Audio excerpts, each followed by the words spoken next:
Balik kita sa programang Zona Libre. O karon mga kaabombo no atong makauban no via Zoom no si PA Commanding Officer sa 4FAB nga si Lieutenant Colonel Alan M. Piñaflor.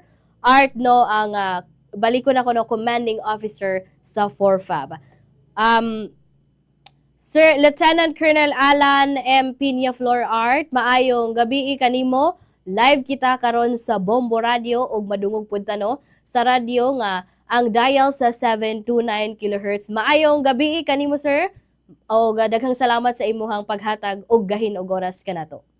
Maayong gabi sa inyo, ma'am, ug sa tanan ninyong paminaw sa Bombo Radio. Colonel no kaning kabahin no kini sa 4FAB Reservist join IORA training with Navy Reservist. No, ang inyong kalihukan. Isip Commanding Officer sa 4FAB, unsa man ang imong nagunang tumong, no inyong nagunang tumong sa pag-appeal sa inyong mga reservists, ilabi na sa 1AN RRAB niining Explosive Ordnance Reconnaissance Agent o IORA training.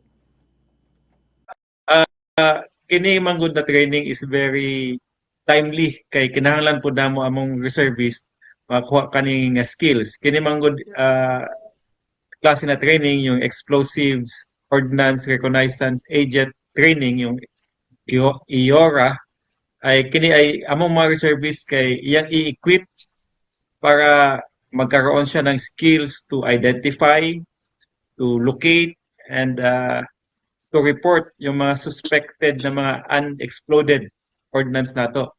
Kani mga kami sa 4FAB kaning mga bala na ginagamit ng atong mga artillery guns, they are considered explosives. So kailangan among mga reservists ma-orient kung unsay klase na explosive, how we handle them, ug tanawon pod kung kini siya maging isa ka maano as unexploded na ordnance or unexploded na bala, sila pod mo recover, mo report. Oh, sir no sa unsa pud no nga paagi no kini nga training makatabang no sa tibuok kinatibuk-an nga misyon sa 4FAB no sa pagpalambo usab no sa operational readiness o disiplina no sa inyong puwersa. Through this training, kaning among mga reservists artillery ay among mga multipliers, no, since kita ay dili siya tayo 100% fill up in terms of personnel. Kining among mga trained na reservists, sila ang among gamiton para mo tabang sa amo, no, pag-handle sa mga artillery ammunitions, yung simple handling ng ammunition, o pati na din sa paggamit sa actual na fire mission kapag ginagamit yun sa ang atong mga bala during actual na live fire missions, sila pod ang among mga multipliers. Okay, sir. No sa laing bahin sa Colonel no sa interoperability o pagtinabangay sa Navy. No katong kabahin sa inyong nakita po nato nga mga post no nga naghisgot bahin sa interoperability tali sa Army ug Navy Reservists.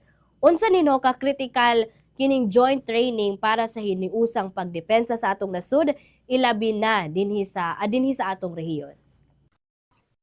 Ito siya part ni sa among preparation for Territorial Defense Operations or TDO. Ang TDO manggod kini na aspect na kailangan mo train kauban ang other major services, ang Philippine Navy o Philippine Air Force, na ami ginakandak na mga joint trainings para joint pud among pagkandak ng operations. Kini siya part ng preparation for our TDO, yung Territorial Defense Operations. Okay, sir. So, no, kini Colonel, no, giunsa nimo pud no pagtan-aw ang koordinasyon sa 4FAB uban sa Philippine Navy Reservists aron mas mapalig-on pa no ang inyong abilidad sa pagtubag no sa mga krisis gatong giatubang karon. Dili lang actually yung Navy, ang Navy ug ang Marines. Ang Marines naapod siya artillery guns, ang Navy naapod siya sa iyang fleet naapod siya mga gun system, weapon system na similar ra pod sa among ginagamit na bala. So we have using the same principles sa ammo handling. So kami ga-share ang Navy naa sila yung mga best practices na amo pod ilang gina-share pod sa amo sa Philippine Army para pod among magamit o ma-improve ang among systems. So kini we are thankful sa 15th RCDG, no guys, sila ang nag-conduct nung IORA training na kauban, actually ang kauban dito dili lang Philippine Army, na apoy Marines, na apoy Navy o na apoy Philippine Air Force. So kini na training gibuhat ng 15th RCDG para maging cohesive ang pagkandak ng operations among the major services ng armed forces. Okay, sir, no. So, unsa man mo ka mapasigarbuhon, no, labi na ikaw, sir, no, kasa gipakita nga mga professionalism, no, ug commitment pod, no, sa imo mga reservists nga gipanguluhan gyud no ni Major Erwin Orlanda sa unang adlaw pa lang gyud sa maong training. Nakita na ko ang eagerness atong mga tropa, labi na kati atong service, si Major Erwin Orlanda, na siya kauban na 5 sila, day 1 pa lang, very interested na sa gipakita nila, very keen na matuto pagdating sa ammo handling o sa ordnance, no. Kini very very thankful kami kay kani sila mga volunteers o nagpakita yun na very interested na mo appeal sa mga ani mga trainings. No, so kini Colonel, no, unsa nga suporta pod, no, o dugang nga mga programa ang plano sa 4FAB aron mas mapadayon ang ug mapalambo, no, ang katakos sa inyong mga ready reserve units. Actually karon sa second semester gaplano nami, no, mag-conduct mi og observe fire procedure training, OFP. Kini siya ginatudluan nato ang atong mga reservists sa 4th FAB paano mag-adjust fire sa mga fire mission, no. Sila ang magiging forward observers sa field. Kunyari natay mga actual na fire missions, amo sila i-train paano maging forward observer para sila mag-observe kung tumatama ba yung mga fires natin at paano i-adjust fire para ma-target hit yung mga ni-request ng for fire missions. Sa Colonel, no, sa unsa pod nyo nga paagi kining dugang nga kaalam, no, sa inyong mga reservists makahatag pod, no, ug dugang kasiguruhan sa mga komunidad nga inyong giserbisyuhan bahin sa community service ug national defense. Actually karon amo pang gi-level up dili lang diri sa 4th FAB pero nationwide na manggod diri sa artillery ang ginabuhat namo na integration program. Ang kaning mga very qualified na mga reservists, ato silang i-integrate sa regular force for 2 years, no. Maka-receive po na sila og pay and allowances usap isa ka tinuod ngayon na active nga sundalo. So kami diri sa 4th FAB nag-recommend kami og 14 ka reservists para mag-integrate into regular force. Actually ang quota for this year ay naami 45 reservists na ma-integrate sa regular force. Sa 45, 4 ka opisyal o 41 ka enlisted personnel.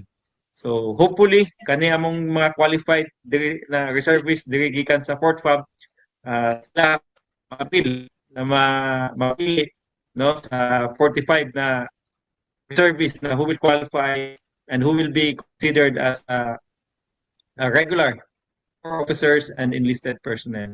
Tapos sila will be among mauban namo for 2 consecutive years. Aya sila pwede mag-renew kung gusto nila magpadayon. Okay. So, renew, yapon din is no? Yes, actually, kini siya na programa, pilot testing ni sa Artillery Regiment. Once successful na dami mga qualified na mga reservists, tapos sila ay maging successful sa regular force, awato ni i-implement ni sa Philippine Army wide na napoy mga sa infantry, na napoy sa armor. So ibang mga specializations ang mong ginatawagan na mga specialty enablers mo kukuha na po reservists na i-join sa active force. So kini this year sa buong Philippine Army ang artillery ang na-approve ni Commanding General Philippine Army na magkaroon ng integration program ng mga reservists into the regular force. Colonel, no, sa katapusan na lang, no, unsa man pud no ang imuhang mensahe no ngadto sa publiko o sa uban pang mga gusto mosulod sa pagka-reservist aron matabangan o makatabang sa atong nasod karon. Thank you, Daan, Bombo Jane, sa opportunity. So, sa tanan nga paminaw, kamo akong gina-invite, no, na interested, qualified, pwede mo mag-ani sa among unit sa Camp Evangelista, yung headquarters, 4th Field Artillery Battalion, para mag-inquire paano maging reservist. Na lang siya yung mga requirement para bago ka mag-qualify. Pag qualified ka, you can join the reservist, and from there, yung mga pasok sa category sa age, tsaka pasok sa physical and medical requirement, we can recommend you to become maka-appeal sa integration program and maka-join bilang isa ka tinuod nga sundalo as a regular force for 2 years. So kami thank you sa opportunity, no, sa Bombo Radio, og hopefully sa mga sunod na adlaw mudaghan pa ang among reservist pinaagi sa inyong pinaagi kini sa inyong pagkuan sa mo hatag og opportunity. Kaya thank you, Daan. Daghan kaayong salamat, Sir Lieutenant Colonel Alan M. Peñaflor Art, PA Commanding Officer sa 4FAB. Mayong gabi kanimo og amping kanunay.